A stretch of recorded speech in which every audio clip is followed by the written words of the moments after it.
was not expecting that. That's crazy. Hey, 2025 WWE Elimination Chamber. You want to talk about it? I want to talk about it. Let's talk about it.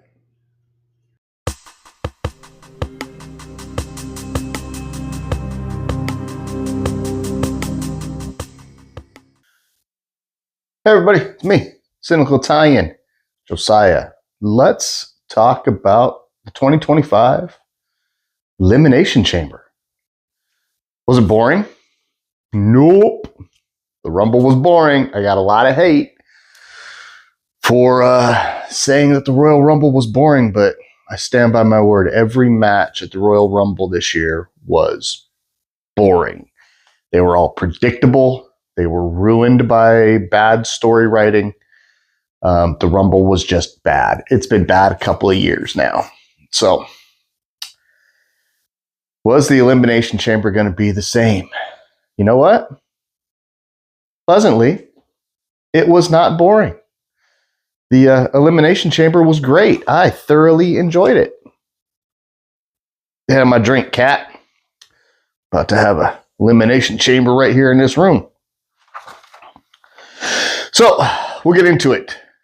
Start with the Women's Elimination Chamber. So, in this match, you had Bayley, Liv Morgan, Bianca Belair, Alexa Bliss, Miss Perez from NXT, and Naomi. Of all of those girls, I don't know much about Perez. I've seen her do some pretty cool moves. I don't watch NXT. I have been a non-fan of Bayley for probably about 2 years or so. I just don't like the character. There's something about her that I'm not a fan of Bayley. That's okay. That's my prerogative. I can like who I like and not like who I don't want to like. I'm not a fan of Bayley. Liv, I like Liv. I think that Liv has really come into her own and has become an amazing wrestler over the last about year and a half. The heel thing with Dom is kind of annoying just because the dominant character is annoying. But Liv as a on her own wrestler, yes. Bianca Belair, the EST, not a fan. Like it's an outplayed character. I'm not a fan of Bianca. Alexa Bliss, I am excited to have Alexa Bliss back. Really hope she continue to do the great things that she's done whenever she's been here. So Naomi is also one of those characters that I liked her for quite a while, and then she's just kind of become a second thought. She's not bad. I don't dislike Naomi. She's just kind of a, hey, Naomi's wrestling. Okay, cool. She's not a draw. So, match gets started, right? We get going. Let's knock it out. Everybody's in their cells, everybody's in the ring, we're ready to go. And out comes the beast, Jade Cargill. Now, I will say physically, Cargill is phenomenal. She's beautiful. She is built like iron. She has one of the most amazing female physiques in the WWE. My problem has always been with Cargill that she has not refined the wrestling technique. She's dangerous. And when you watch her, she's dangerous. I hope that they can soften up those rough edges before she gets hurt again or she hurts other people. Because I would really love to see her character do amazing, awesome things. She's got to learn how to wrestle properly all the time, and she's a bit spotty. It's kind of scary watching her wrestle because it's dangerous and not in a good way. So, but Cargill comes out, beats the holy living crap out of Naomi. Because what are we going to find out? That Liv isn't the one that attacked her. It was really Naomi. So now we're going to have another storyline of the three friends weren't really friends, and there's been some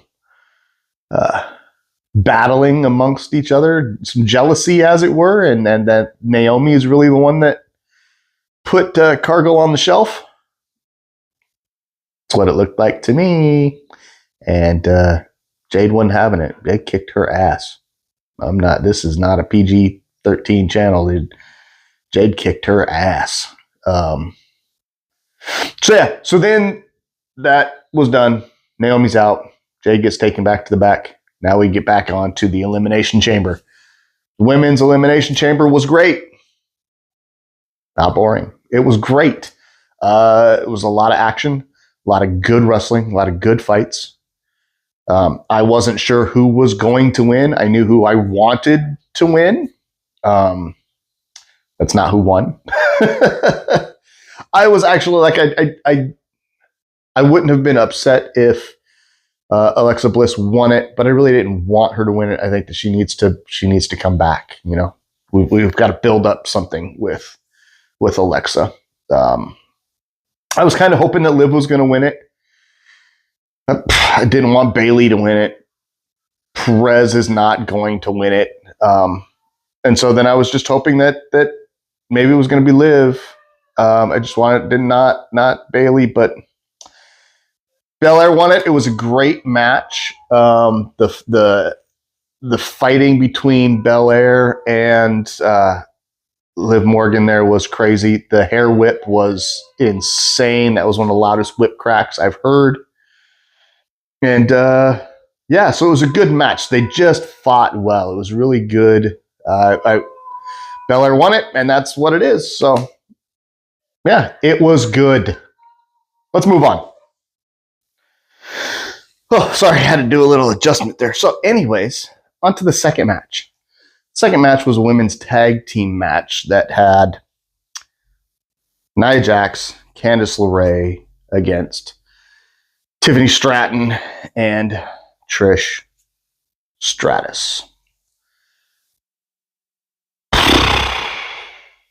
Can we just not with the Trish Stratus anymore? This was a filler match. This was not good. Dare I say, boring. I hated that they put this. I'm not big on the Tiffany Stratton thing. I'm not big on the giant push for Tiffany Stratton. I don't think that she's. I think that she's a flash in the pan, and it's not going to last.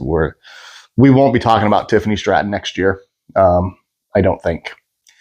The fact that because they were in Canada, we have to bring out Trish Stratus again. It's like anytime that anything is in Canada, Trish Stratus has to come out. That was 20 years ago, guys. Let's leave Trish Stratus where Trish Stratus needs to be left, and that's in Gilf world. She's hot. She's not bad on the eyes, but she's not. She's boring. I don't want to watch Trish Stratus anymore. Don't want to see her in a ring. I don't want to. Nia Jax. Nia Jax is kind of that Cargill thing. When in the beginning, Nia Jax still had wrestling problems, but she was good. She was fun to watch in the beginning. And then she went away. She left the company and she was gone. And when she came back, she was a different person, and she's been different ever since. They've made her this heel character. They've made her this Andre the Giant female character. I don't like it. It's boring. She's not a Nia Jax fan anymore. I was a big Nia Jax fan in the beginning, and I would love to see her go back to original Nia Jax, but that'll never happen. So, it is what it is. It was a filler match. It was boring. You knew that they were going to have, because Tiffany Stratton has such this huge push, and then they bring in the fossil Stratus. You knew where it was going. The wrestling wasn't good. It was just it was a fill time. It was a filler match. That was a pre-show before cameras start rolling type of a match that they put in the show. So I'll move on. We'll get to the unsanctioned match. Kevin Owens versus Sami Zayn. Not a fan of either one of these guys, but I will say that they put on a hell of a brutal match, and you could tell that the two of them have been best friends and doing this together since they were kids, since they were young. It's 20 plus years of these two guys working together for 26 years. They know everything about each other. They know how to do the moves. They know how to make it look right. They know how to make it look as brutal as possible. I'm not a fan of either one of the characters. It was a cool match to just watch the outright carnage that those two guys have just over the years perfected. And it was a match of perfection. You come out with Kevin Owens on top. That brings the storyline in, and the return and surprise of the Viper, Randy Orton, who doesn't matter if he's babyface or a heel. Randy Orton is Randy Orton. He's a bad guy, and I love him. I've loved him from day one, and he's still out there kicking ass. He looks amazing. I know that he needs his breaks. He needs his time off, and I get that. He's been wrestling forever, man, and he's one of the tops. He's one of the best. He is a Hall of Famer, 100%. Randy Orton has surpassed what his daddy did by miles. So, Randy coming out, I was so ready for the Legend Killer kick. And then you get the referees to jump in and having to try to stop things that they're not really stopping. And then it was the choreographed, the young bucks that are trying to become WWE guys that they throw in shirts that have to go out there and, oh, taking RKO. Oh, taking RKO. Oh, taking RKO. It's awesome to see Randy doing that. But at the same time, it was so choreographed by these young bucks that are trying to get into the industry, paying their dues, and they never do it well. And it's always comical to me to see those guys come out here because they haven't learned how to sell it very well. And so, yeah, that's always fun. So it was good to see. Again, the match was a good match. It was a brutal match. It was definitely fun to watch, even though I'm not a fan of those two guys. But then Randy coming out was the icing on the cake. So, yeah, that was a good one. Now we go to the match that we're all talking about today. What we're all talking about. It's all over the internet. It's all over the world. That is the men's Elimination Chamber. So, in the chamber match, we had, who'd we have? We had Cena, we had CM Punk, we had Seth Rollins, Drew McIntyre, Damian Priest, and Logan Paul. It's a great match. Those guys were going at it. Everybody was doing their thing. It kind of fell in line on how people were going to go. I was not 100% sure on the outcome of the match. Cena is not done at WrestleMania. So he's going to go through the rest of the year. You know, he's got 10 more months. He's going through the whole year. And so he doesn't have to get his title, the best of the best, his 17th record-breaking championship at WrestleMania. He doesn't have to. He's got 10 months worth of time to get a belt and lose a belt. And so I wasn't sure if if it was going to be Cena that was going to win the match, or if if CM Punk has paid his dues and it's CM Punk's time to win it and go to WrestleMania, because he still has not headlined a WrestleMania. So I didn't know where they were going to go with it. I guess the only way you could have done it was the way they did it. And spoiler alert, with with Rollins curb stomping Punk, and knocking him out so that Cena could submit him, was really the only way, because I think otherwise CM Punk is going to beat Cena in a fisticuffs, just the two of them in there. So yeah, it was a great match. It was fun. Sometimes I get annoyed with somebody who's been eliminated from a match like this that then comes back and affects the ending, even though they're out of the match, and it's poor sportsmanship. And again, it's all written. I understand that. So I don't always like that writing, that storyline bit. In this, I think it fit because there is so much anger between Punk and McIntyre and Punk and Rollins. And so to give that a big build up, and now you can, like I said, at the Rumble was that fight that we've all wanted to see. And that was the Punk and Rollins and those guys really getting after it against each other. So I could see a 3-way match coming our way real soon with McIntyre and Rollins and Punk. I think that might be, that could be a brutal match. But anyways, Cena wins it. Cena's going to WrestleMania. It's going to be John Cena against Cody Rhodes at WrestleMania. So then the actual part that everybody's talking about. Out comes The Rock and that weirdo sage whipping Travis Scott guy. Come out for Cody Rhodes' soul. What does that mean? What's your soul worth? What's going on here? That I'm not really getting it, Rock. You got your hands in every goddamn sports business there is. Can we have something that you're not a part of, please? So anyways, we get to it. Rhodes does not sell his soul. Rhodes does not heal. Rhodes stays Cody Rhodes, true to himself, babyface. Crowd pops. Everything's great.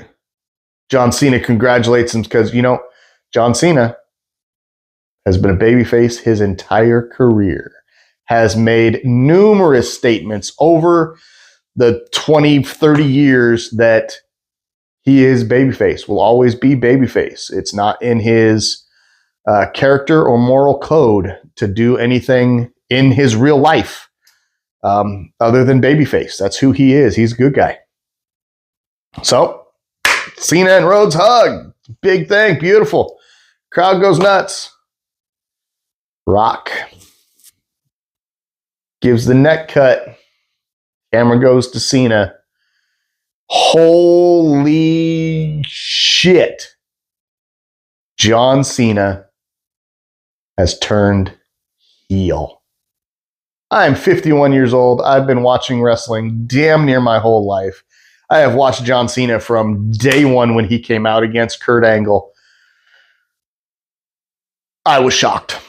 I have not been shocked by a wrestling pay-per-view in a long time. John Cena going heel was amazing. I equate it to when Hulk Hogan went heel in NWO. This was bigger. John Cena becoming a heel, not a babyface. John Cena. Wow. Yeah. I think we just got an amazing storyline ending for the end of John Cena's career. What are we going to do here? John Cena is going to be big, bad, evil man. John Cena's going to win a title. And then somebody's going to be worse. Somebody's going to be absolutely horrifying for the company over the next 6 to 7 months. Mark my words right now. John Cena is going to be a bad guy, but there is going to be somebody worse. There has to be. There's going to be somebody worse so that to end the career, John gets to make that triumphant babyface switch back and save the company. So, got to make him a heel first, though. Got to make him hated so that when he crushes the worst of the worst, he becomes the best of the best and is known that way. So, yeah, that was the Elimination Chamber as I see it, the cynical Italian. You don't have to agree with me. You can give me those negative responses all you want. That's how I see it. I've been watching wrestling forever. I'm a realist about this whole sports entertainment show that we watch. This one was good. So, yeah, I was pretty happy about it. I think I might go flip the TV back on and rewatch the whole heel turn segment again because it was pretty cool. So, thank you for watching. Like and subscribe if you like this content. We got lots of stuff on the channel. Check it out. My name's Josiah. You're watching The Cynical Italian. We'll see you next time. Have a good one, fans.